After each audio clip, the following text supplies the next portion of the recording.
اگر آپ کسی معاشرے میں مثبت تبدیلی لانا چاہتے ہیں تو وہاں مثبت صحافت کو فروغ دیں۔ صحافت ہے کیا؟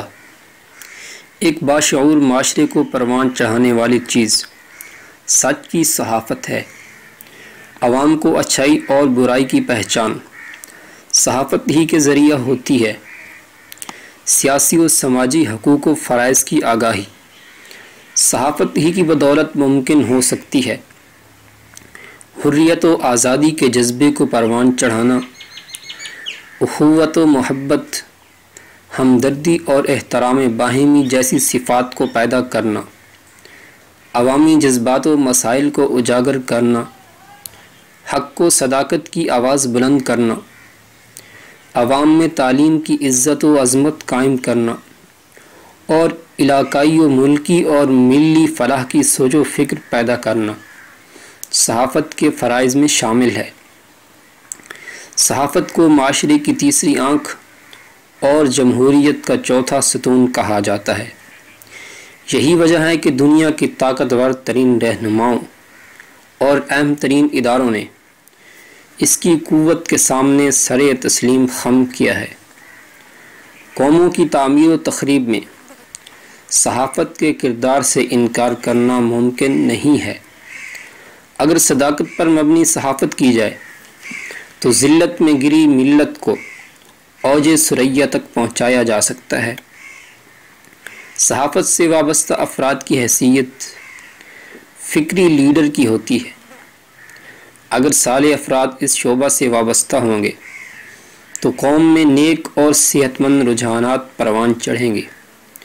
ملک و ملت اور دین و مذہب کی وفادار نسلیں سامنے آئیں گی۔ حق کی خاطر کٹ مرنے والے نوجوان پیدا ہوں گے۔ لیکن اگر صحافت مفادات کی اسیر ہو جائے، اس سے منسلک لوگ رہبر کے روپ میں رہزن ہوں، تو قوم میں ننگ ملت و ننگ دین، مفاد پرست، انا پرست اور غیرت و حمیت سے عاری افراد کا غلبہ ہو جائے گا۔ صحافت محض عزت و شہرت اور دولت کمانے کا ذریعہ نہیں، بلکہ ملک و ملت کی خدمت کا فریضہ ہے۔ صحافت کے متعلق مولانا محمد علی جوہر فرماتے ہیں کہ صحافت سے میری غرض صحافت نہیں ہے، ملک و ملت کی خدمت ہے، اور اگر ایک مختصر مضمون سے صحیح طور پر ملک و ملت کی رہنمائی ہو سکتی ہے تو میں وہ بھی لکھ سکتا ہوں اور لکھوں گا۔ اگر 19 نہیں 38 کالموں کے مضمون سے صحیح رہنمائی ہو سکتی ہے تو میں اتنا طویل مضمون لکھ سکتا ہوں اور ضرور بھی ضرور لکھوں گا۔ مولانا ظفر علی خان نے صحافت ہی کے ذریعے قوم میں وہ بجلیاں پیدا کی کہ جنہوں نے ہندوستان میں انگریز حکومت کے عالی شان خرمن کو جلا کر خاکستر کر دیا۔ ان کے اخلاص، قربانی، جہد مسلسل اور استقامت کے نتیجے میں ان کے اخبار زمیندار نے وہ مقبولیت حاصل کی کہ ان پڑھ لوگ ایک آنا دے کر اخبار خریدتے اور ایک آنا دے کر پڑھواتے تھے۔ مولانا ابوالکلام آزاد نے بھی اپنے اخبار الہلال کے ذریعے بر صغیر کے لوگوں میں آزادی کی روح بیدار کی۔ صحافت کے متعلق ان کا نظریہ ملاحظہ ہو۔ ہم اس بازار میں سودائے نفع کے لیے نہیں بلکہ تلاش زیاں و نقصان میں آئے ہیں، صلہ و تحسین کے نہیں بلکہ نفرت و دشنام کے طلبگار ہیں، عیش کے پھول نہیں بلکہ خلش و اضطراب کے کانٹے ڈھونڈتے ہیں۔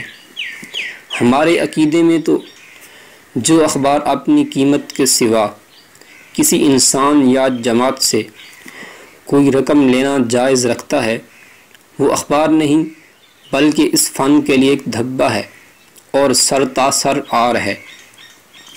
ہم اخبار نویسوں کی سطح کو بہت بلندی پر دیکھتے ہیں اور امر بالمعروف و نہی عن المنکر کا فریضہ ادا کرنے والی جماعت سمجھتے ہیں۔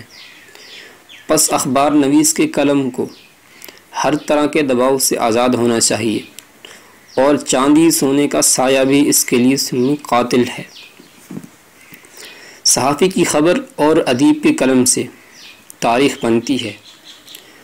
اگر ان کے ہاں مفادات اور جانبداری کا ذرہ بھر بھی شائبہ ہوا تو ایک قوم کی پوری تاریخ مشکوک ہو جائے گی۔ ایسی تاریخی بددیانتی کرنے والوں کو تاریخ کبھی معاف نہیں کرتی۔ صحافت صرف ایک پیشہ اور ذریعہ روزگار نہیں، بلکہ ارباب صحافت پہ بہت سی مذہبی، معاشرتی اور اخلاقی ذمہ داریاں بھی عائد ہوتی ہیں۔ ان کو جانے بغیر یا ان سے روگردانی کر کے کوئی بھی شخص پیشہ ورانہ دیانت داری کی شرائط پہ پورا نہیں اتر سکتا۔ صحافتی زندگی میں ایسے موڑ بھی آتے ہیں جہاں حق کو سچ کی جانب قدم بڑھانا موت کو گلے لگانے کے مترادف ہوتا ہے، لیکن حقیقی صحافی وہی ہوتا ہے جو یہ کہے کہ حق کسی صورت میں بھی چھپایا یا چھوڑا نہیں جا سکتا۔ جہاں یہ ضروری ہے کہ اہل صحافت اپنے شعبہ سے مخلص ہوں، وہاں یہ بھی لازمی ہے کہ عوام بھی صحافت کے حوالے سے اپنی ذمہ داری ادا کریں۔ ایسے لوگ جنہیں وہ میدان صحافت کے لیے موزوں سمجھیں، ان کی ہر حوالے سے حوصلہ افزائی کریں، حق کے نمائندہ صحافی کی ہر ممکن مدد کریں، اسے بے یار و مددگار نہ چھوڑیں کہ کہیں وہ رائے حق کے کانٹوں سے الجھ کر مایوسی اور کم ہمتی کا شکار ہو جائے اور میدان باطل پرستوں کے لیے خالی رہ جائے۔